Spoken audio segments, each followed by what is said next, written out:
On the dissection of the perineum, which is the outlet to the pelvis, we need to begin by orienting to the osteology and the ligaments of that region. Here you're looking at the inlet to the bony pelvis, and when we look at the outlet and turn this over so that you're looking at the external surface, the following key landmarks need to keep in mind. Posteriorly, the tip of the sacrum or the coccyx. Off laterally on both sides would be the ischial and then anteriorly is the pubic symphysis down here. The other important bony landmarks would be this bar of bone that runs from the pubic bone back to the ischial tuberosity called the ischial-pubic ramus, and there'll be two of those. And then a ligamentous structure that spans from the ischial tuberosity to the sacrum is logically called the sacral tuberous ligament. We have one in place here in red. The other one would sit like this on the other side. So what you can define the perineum, or the outlet to the pelvis, as a roughly diamond-shaped area bounded by sacrum, ischial tuberosity, ischial-pubic rami, pubic symphysis, and the right and left sacrotuberous ligaments. Now what we're going to do is look at a little of the external genitalia of the perineum. To do that, we need to subdivide the perineum, which I just outlined for you, the diamond-shaped area, into two triangles. An anterior triangle that is formed by an imaginary line across the ischial tuberosities, and the forward triangle is the urogenital triangle. Posterior to that is the anal triangle. And we'll look at the external genitalia associated with the urogenital triangle next. To look at the osteology and the orientation of the next cadaver specimen, and just rotate this around in this position, so pubic symphysis here, ischial-pubic rami going this way, and the ischial tuberosities here. So this is the urogenital triangle.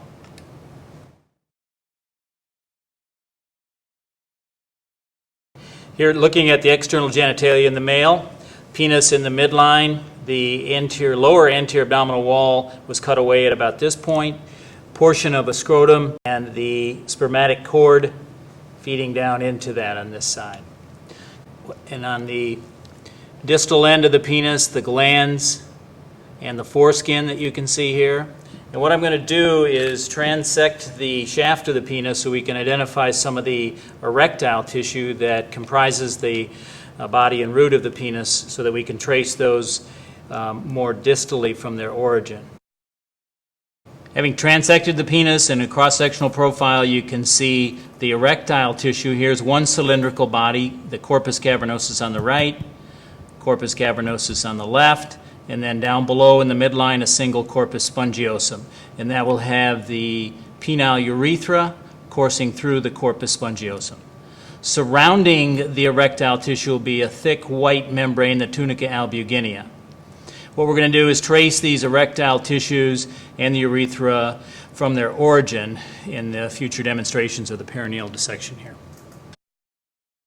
In looking at the following structures within the urogenital triangle, we talked about the erectile tissue forming the shaft of the penis. We're now discussing their origin and their continuity in a more posterior direction. For example, in this area, we see a ridge of tissue that I'm outlining with the probe that is actually covered by soft tissue, a skeletal muscle. And then the forceps are holding in the midline another ridge or bulging tissue, which is part of the erectile tissue. The forceps are holding the bulb of the penis and the associated skeletal muscle, and the bulb of the penis would be continuous with the corpus spongiosum. The tissue that you see over towards the side of the urogenital triangle and is literally attached to the bony ischial-pubic ramus down in here is the crus of the penis, which is part erectile tissue, continuity with the corpus cavernosus, and partly skeletal muscle. And you can see some of the skeletal muscle fibers associated with this left crus. The muscle is the ischiocavernosus muscle covering the crus of the penis, and the bulbospongiosus muscle is the other skeletal muscle covering the bulb of the penis. The area in between the two structures that I just pointed out, the bulb and the crus, is pointing back into a deeper dissection of the urogenital triangle, and I'm literally now touching the urogenital membrane that I will define and show you in a clearer specimen in a minute. In this other specimen, we can actually get a very good look at the urogenital diaphragm, which is a triangularly shaped, sheet-like skeletal muscle.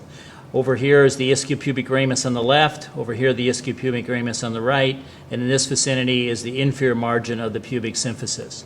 So all of this tissue right in here comprises the skeletal muscle of the urogenital diaphragm, and you can actually see an opening here where the urethra is piercing through the urogenital diaphragm to enter the bulb of the penis that was sitting in the previous specimen just anterior superficial to this dissection.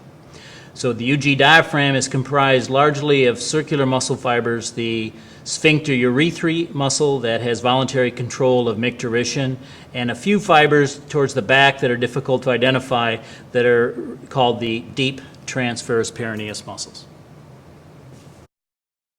We're looking at the dorsum of the cadaver. This is the sacrum and the coccyx down in this region. The anal canal, anal opening is right here. The ischiopubic ramus is right here.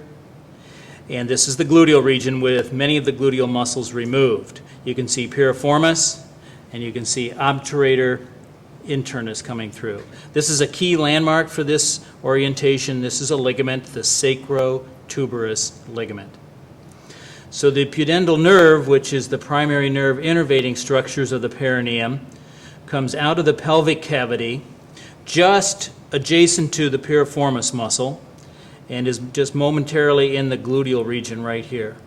It then turns a corner going in the direction of the probe through an opening that is formed by the sacrotuberous ligament above that you can see and the sacrospinous ligament deeper and shorter that you really cannot see in this specimen.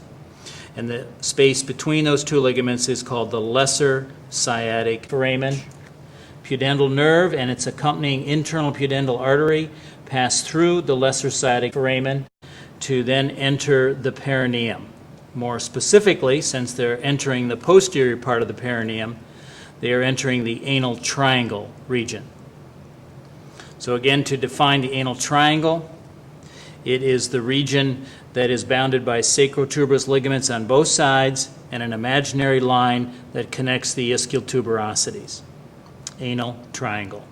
Each anal triangle has two pockets or fossae on either side of the anus called the ischiorectal fossae. And all of the fat's been removed in both of these specimens, so you can see the nerve and muscular boundaries of the ischiorectal fossa. So pudendal nerve and its accompanying artery come through the lesser sciatic foramen and enter the ischiorectal fossa. The boundaries of the ischiorectal fossa are muscular. The medial wall is a thin sheet-like muscle called levator ani. You can see part of it right here. The lateral wall, difficult to see from the orientation of the camera, is the obturator internus muscle. Same muscle that I showed here, just a different portion of it. When I pull on this muscle, you can see maybe some movement down in that area. So the ischiorectal fossa is a wedge-shaped fossa by those two sloping muscles. Filled with fat, and the important structures coursing through the ischiorectal fossa are the branches of the pudendal nerve and the branches of the internal pudendal artery. There are three branches to the pudendal nerve. One is called the inferior rectal branch, which you see here making a course towards the anus and particularly the external anal sphincter.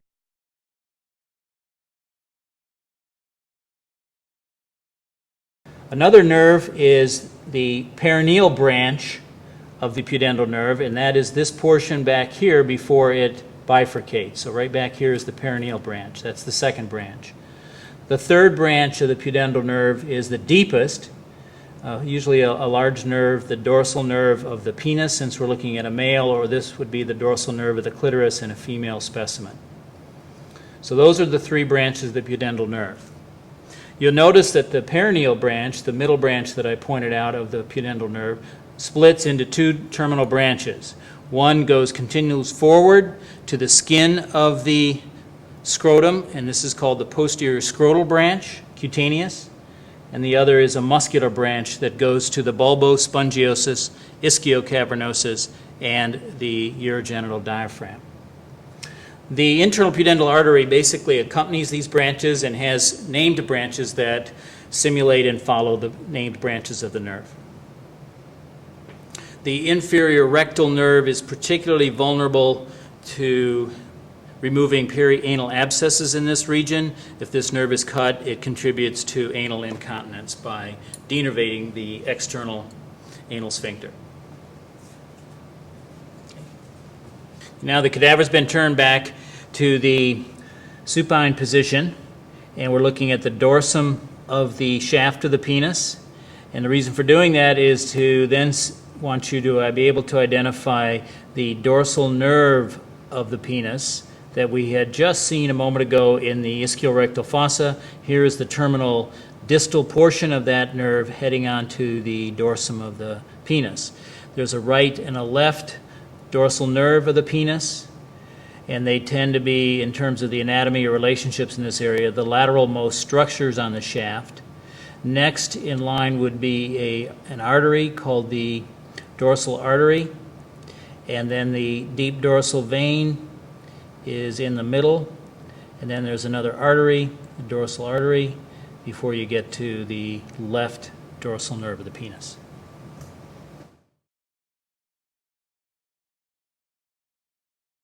Okay, now switching to the female external genitalia. The mons pubis is anteriorly here, and down deep through the fatty tissue would be the pubic symphysis. Labia majora on both sides here.